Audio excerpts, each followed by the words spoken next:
in glory, vanished from the sky. It's just another story, man-made life. They tell us how you fell from the sky. Good morning, ladies and gentlemen. Welcome to another edition of the Free American Hour. I'm your host, Clay Douglas, and my guest today is Jordan Maxwell. You know, Jordan, welcome. I got to tell you, I don't have many heroes. You know, Thomas Jefferson is one, and you and Anthony Hilder have been, you know, a stepping stone, a guideline. You provided guidelines for me in doing the Free American. I want to thank you for it. I want to thank you for your work, and welcome. Well, thank you, Clay. That's a very big honor. I've always said that I'm just an ordinary man doing what I have always liked doing, just researching to find out what things are and why they are the way they are, and I've been doing it all my life. And it was a fun thing to do when I was younger. It has not become very fun now. I'm not very happy doing what I do now. Now that I look back on my life and see what it's cost me, but I know that this kind of knowledge, hidden knowledge, you're going to pay for. You get what you pay for in this world. If you want to know, what's really going on, how the world really works, you're going to end up paying for it. And so I've had to pay a terrible price to do what I do, but at this point in my life, it's already, it's already too late. So I just hope that people will be able to learn something about the world that they live in, because today we certainly have no idea in the world how the world really works. Let me ask you a quick question here. You know, I've got a film out called "There's No Such Thing as the New World Order." I mentioned that the money changers Jesus ran out of the temple are still with us. They just changed the name of the temple. They call it the Federal Reserve or the Bank of England or International Monetary Fund today. And same thing. What has changed? What has changed in 4,000 years? What has changed? Well, as an old saying, the more we change, the more we stay the same. And for sure, that's the case. There's nothing changed. The rich get richer, the poor get poorer, nations come, nations go, and the poor have always been with you, and the poor will always be here.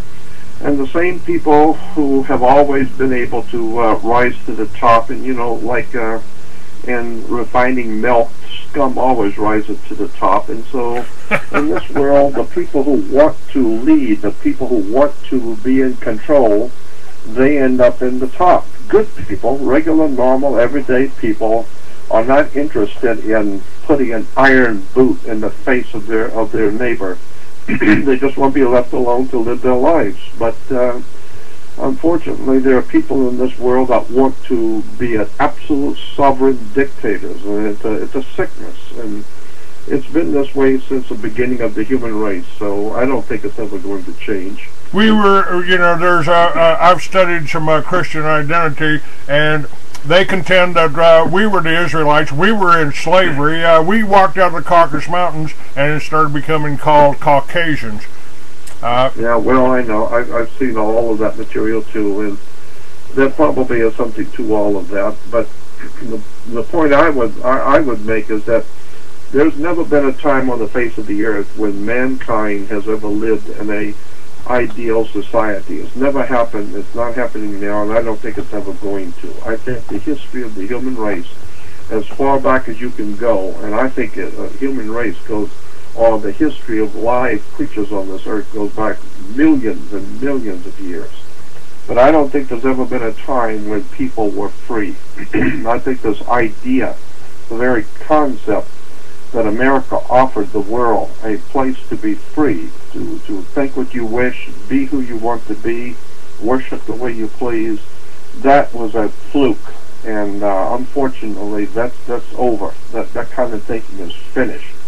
The people who run this world from behind the scenes, the European monarchies, the international banking cartels out of Europe have decided they've had enough of this monstrosity they call America, that talks about freedom and liberty and justice for all. That enough is enough. They've had enough of this stuff. They're going to teach Americans that there is no freedom.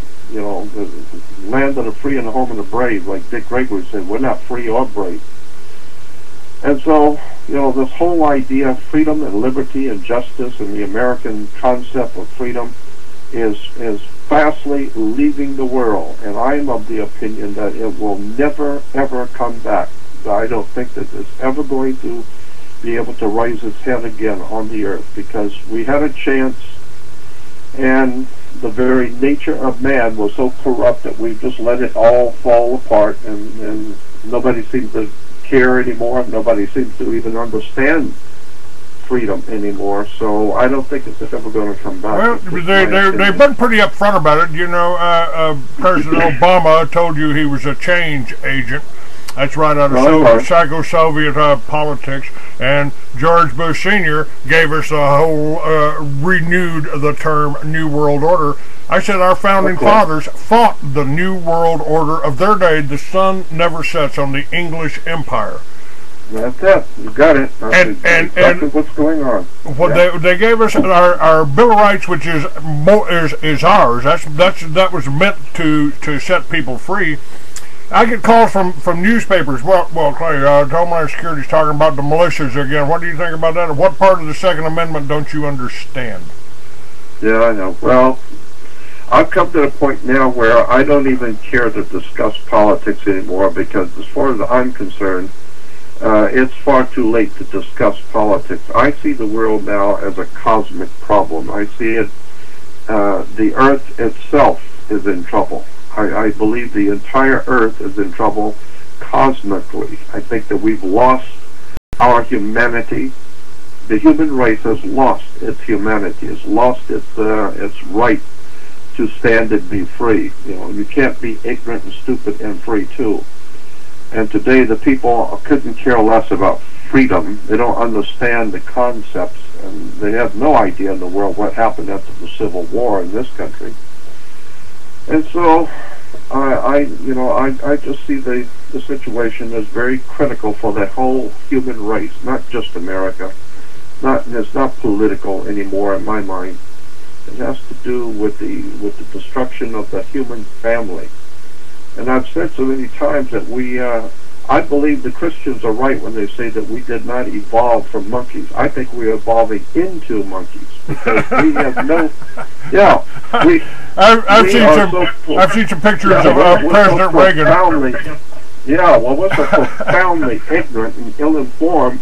Chimps could see through the silliness that's going on, but for some reason the American people are just totally in denial, totally ignorant, ill-informed, unread. And there's a handful of people in the country that are knowledgeable, but the power of any government is in the people.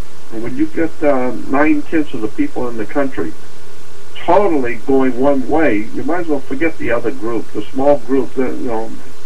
It just doesn't matter anymore, because it's like trying to drain the Pacific Ocean with a teacup. The American people are collectively so profoundly ignorant and ill-informed that the good people who are informed and well-read and understand what's going on, but you've got millions of people who couldn't care less. And so now let me ask you something. On your website, you've got a couple of I guess they're DVDs. One on the Messiah, the other on King Solomon's Temple Exposed.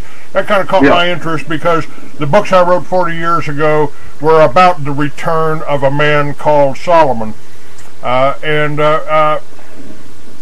much of a part in this whole domination does the religion play? Now, I've said now our Constitution gives us a right to worship as we please. So if you want to hug a tree, if you want to stick your nose in the sand and your ass up in the air and pray to Mecca, hey, no problem. The Constitution covers you on that.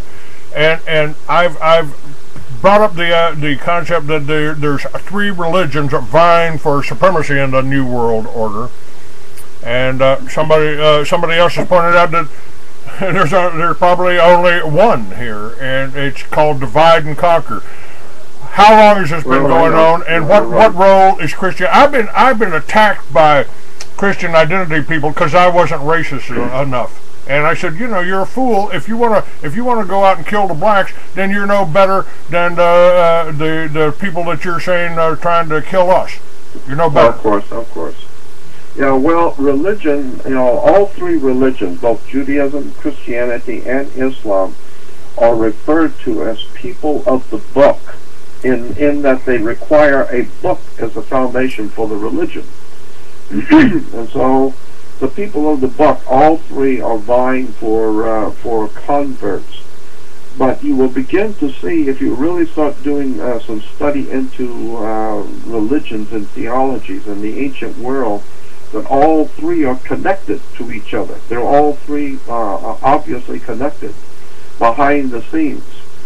And so, as far as I'm concerned, today religion in the world is just a monstrosity. It has nothing to do. Islam has nothing whatsoever to do with spirituality. Judaism has nothing, and Christianity has nothing to do with spirituality. There's a world of difference between something which is spiritual and what we have today is religious. Religion is one thing. Spirituality is a totally different subject completely. And so I don't see any redeemable value in all 3 religions. I believe any salvation for the human race is going to be in your ability to spiritually communicate with that divine force in the universe that people have called God. I don't know what God is, but it's not on TBN, it's not on television.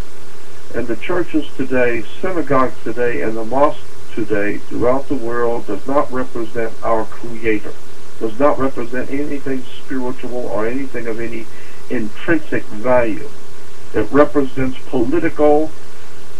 religious political power on the earth, money, political power. That's what the name of the tune is on all 3 religions. So I don't have any respect for all 3. I have the highest respect for the concept of God. I totally believe that there is a creator in the universe, and that divine presence of great spirit, as you might call it, is in everything. It's everywhere. It's the creator of all things living. In other words, you're saying that the American Indian has more of a direct connection to God than the religious, than the Christians. Oh, absolutely, no doubt in my mind about that. No doubt, because they don't have big temples and churches and bring in hundreds of millions of dollars by dancing around on the stage and falling on themselves and laying on the floor and jumping up and down. The Native American people were very, very spiritual people. I'll have American Indians and people, auditors for the American Indians on later this week, Jordan. I've said they were the truly spiritual people, and there has always been spiritually minded humans on the earth, but the overwhelming majority have always been religious. They don't give a damn about none of it. They just go along to get along. And I've always realized that churches are nothing more than political establishments, and they're financially, all they are is corporations. That's why churches are divided into denominations. I'm sorry, we can't talk about that. We'll lose our 501c3 status. We'd have to pay taxes. If we talked about that, we'd have to pay taxes like the rest of you guys. That's it. So, in order to be a teacher in the Christian church, you've got to go to a college or university and get a degree, so that it is state approved, so that Caesar in Rome has approved that you can now go out and talk about Jesus and you can talk about the Bible, because you have a degree from the university which is accredited by the federal government. So, my idea was, is how many of the 12 apostles got degrees from Caesar's universities? What university did Jesus go to? So, when you see how this stuff really works, and God knows I've been looking at it for 50 years, the whole thing is well, I go back and I like the one quote the Bible has Jesus saying, "By their fruits you shall know them." Look at the fruitage of Judaism in America. Look at the fruitage of Christianity in America. Look at the fruitage of Islam on the world. Look at the fruitage. Because today we have nothing but wars, violence, bloodshed, gang wars, prisons, drive-by shootings, drugs among our children. Look at the fruitage of the three religions on the earth. Nothing but bloodshed, crime, chaos, and corruption. That's the fruitage of Judaism. That's the fruitage of Christianity. And that's the fruitage of Islam. It is a violent, horrible, terrible waste on the human race, which has nothing whatsoever to do with true spirituality. I believe in God. I believe that there is a profound presence in the universe, but I know that it's not found in any of the people of the book's religion. It's a profoundly important thing that we are witnessing today. We are seeing the collapse of all three religions, and people are joining these religions at breathtaking speed because they realize something's wrong, but they just keep going back to doing what caused them to get into trouble to start with. Einstein said it best. He said, you can't solve the problems with the same people who created the problems. the banking situation is a perfect example of that. Yeah, I know. And keep going. I keep saying, how the problem that we're faced with is, how do you fight evil without becoming evil yourself?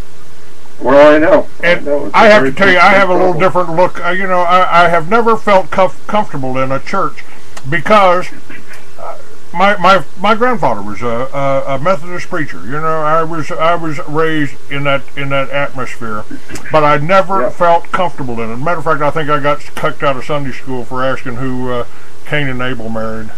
But I know. Oh yeah. I mean, I got in trouble. Me too. When I was a child, 8, 9 years old, in Catholic Church, we had something called confirmation. And I was in the Catholic school, and the children were told by the nuns, tomorrow night at your confirmation ceremonies at church, after the bishop is through with the service, the bishop may possibly ask you children if you have any questions. Now, if the bishop asks you children if you have any questions, you have no questions. You sit quiet. You do not ask anything. And so the following night, after the service was over and confirmation was over, the bishop did ask the children if they had any questions. And I stood up and I said, "Yeah, my father works with torches. He's like a welder." And I said, "Could I take a torch and burn an angel? If there was an angel here and I had a torch, could I hurt him by burning him?" And the bishop said, "Well, of course not. You can't burn an angel." I said, "Why not?" And he said something to the effect that, well, fire requires wood or plastic or something to burn. You can't burn an angel. And I said, "Why can't you burn an angel?" He said, "Well, because an angel's a spirit. You can't burn a spirit." And I said, "Well, then why am I concerned about going to hell where my spirit will burn forever if you can't burn a spirit?" And at that point, the priest just looked up at me and said, "You sit down and shut up." And I realized at 9 years old, all the adults around me collectively have got an IQ of 40. Nobody's thinking. Nobody questions anything. And as a child, I've already figured out what's going on here. It's just a bunch of talk. It's just a bunch of words. And then when I began to really look into theology and religion at 19 years old, and I spent 50 years doing it, now I begin to understand for the first time what's really been going on. And it's just a political move. It's just a banking, political establishment on the earth. We call it religion. We call it politics. We call it commerce. It's just business. So that's why I don't want anything to do with religion whatsoever. That's why the Bible even says in Revelation, "Get out of her, my people, if you don't want to suffer in her sins. Get out of it. Drop out." I highly suggest you go into a church, get out of it. Drop out, period. If you go into a synagogue, cancel your relationship with the synagogue. Get out of it. Because all it is a man-made corporate institutions that are there to control you, to control your money, to take you for a ride, to lie to you, and get back into tune with the divine presence of the universe that men have called God. God is simply dog spelled backwards. But once you understand, the difference between religion and true spirituality, I think the really important thing to do is just go someplace quiet and talk to God. Talk to the Spirit and ask the Spirit to protect you and guide you and show you what you're supposed to do, and ask the Spirit to show you that you're hearing me. Give me a sign that you're hearing me and show me what I'm supposed to do. It doesn't require any cathedrals or churches or synagogues. People ask me, why don't we see you in church? I said, because every time I walk outside, every time I open my door, I'm in my church. Yeah, you got that right. And if you were, let me ask you a question here. This is a kind of a tough one, But if you're omniscient and omnipotent, if you know everything and you can do anything, what are you? Well, the answer, of course. I don't even know how to answer that. Well, the answer, of course, is God. Well, of course, yeah, I guess. Now, I got an echo here. Hold on. But as I said, God is dog spelled backwards. Yes. And that's why you have church dogma. If you're very good. I like that. Well, like I said, if you just study theology and religion, if you're really interested in this subject, legitimately interested, go to my website, which is jordanmaxwell.com, and go to the button at the top that says links, L-I-N-K-S, links, and scroll down, because I got all the links in different departments and different categories.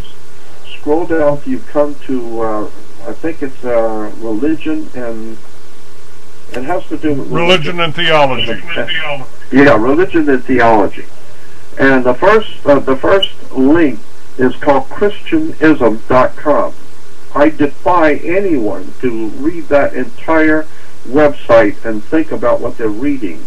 It's, I don't know, well over 6,000 pages of minute research on religions of the world. 6,000 pages of highly intelligent, well-documented, quotes from all over the earth about the history of religion. And the man who did it is in San Diego. He was a personal friend of mine. He told me he did this whole entire research because of me, because of things I was saying many, many years ago. So it's an extraordinary collection of wisdom and knowledge on where the church comes from and where religion comes from. Again, so on my website, under links, go down to religion, and it's called Christianism.com. And take a look at that. Go through all the reference works of the world and see where all of this stuff really came from. So it's quite a story, and we're seeing the fruitages of it now. This country is filled with people who have no idea in the world what's going on. Everybody's gone their own way. Everybody has a story. No two people can agree on anything. All the churches are at odds with each other. There's all kinds of Jewish sects within Judaism. There's all kinds of different Jewish groups. Everybody's saying they have the truth and everybody else is wrong. And of course in Islam you've got all kinds of sects and cults and different groups within the Islamic tradition. And all three of them are at war with each other. So by their fruits you shall know them. I say have nothing to do with any of it. and go back into the library and start reading the history of all three of these religions, where they've come from, who financed them, and get the real story for the first time. And I think you might want to do that pretty quick, because we're coming to a very serious point in time right now. We've got some serious problems coming real big time next year. I've said that... why am I getting this echo? I'm getting a heck of an echo. And I don't know why. Well, all I would say is that I think next year, I think 2011, sometime after April, and I've been saying this for some time, after April of next year, we're going to see some incredible stories coming out. It's going to be a whole expose on the entire human dark system that the earth has been living under. I think it's time that the Great Spirit in the universe has decided to expose all of the underpinnings of world government, religion, banking, etc. We know everything's corrupt, but we have no idea in the world how really corrupt it really is. But I think that's going to start coming out very soon. We're going to begin to see the entire superstructure of civilization is nothing but a lie, deception, and somewhere along the line we're going to have to get back in tune with that thing we call the God force, with God, because we're in trouble. The whole earth is in trouble. So, are there any answers? Are there any answers here? And how do we deal? I mean, they're obviously trying to get three religions fighting against each other. They like to see people dying, I guess. We've killed more people in this last 100 years through wars. I mean, how many millions of people? Maybe we're in Armageddon and they haven't even told us about it. And in the Bible, for 2,000 years, it's been warning us about the mark of the beast. And that's here. I've got commercials for the new Health Link. You can have this little chip in your hand, and the doctor will know everything about you. Was this? I know. Yeah, was this a plan, or was this a prophecy, or a plan? I think it was a well-known plan.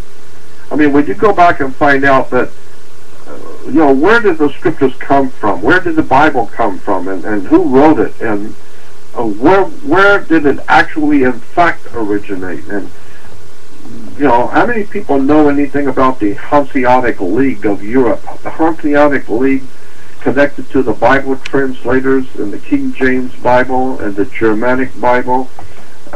When you begin to see who these people really were and what they were actually doing when they were putting the scriptures together, forming religions. And then, of course, you've got the Jesuit whole thing. That whole story is a big one, about the coming of the Jesuit intrigues on the European continent, and today all over the world. So again, I would say go back to Christianism.com and just start reading some of the history of religions in the world that we live in today. It's an extraordinary story of betrayal.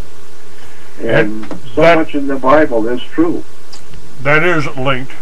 Well, Thomas Jefferson took all the words of Jesus, left the words of Jesus in there, took out the words of Pauline Christianity, and that was called the Thomas Jefferson Bible.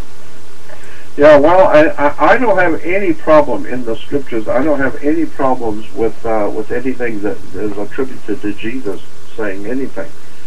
My only problem is that I think that both the Old and New Testament is a metaphor. I am sure that the Old and New Testament is a symbolic metaphor. It's symbolically put together, and if you don't understand the symbols and the words and the terms, you're never going to understand the story that's in the Bible. Especially is that true in the New Testament. The New Testament, in my opinion, is a total metaphor. It's a symbolic story, and you can go all the way back into the Proto-Sumerians, Babylonians, the ancient Egyptians. Go back into the ancient world, and you will find that the most important single religion that's ever existed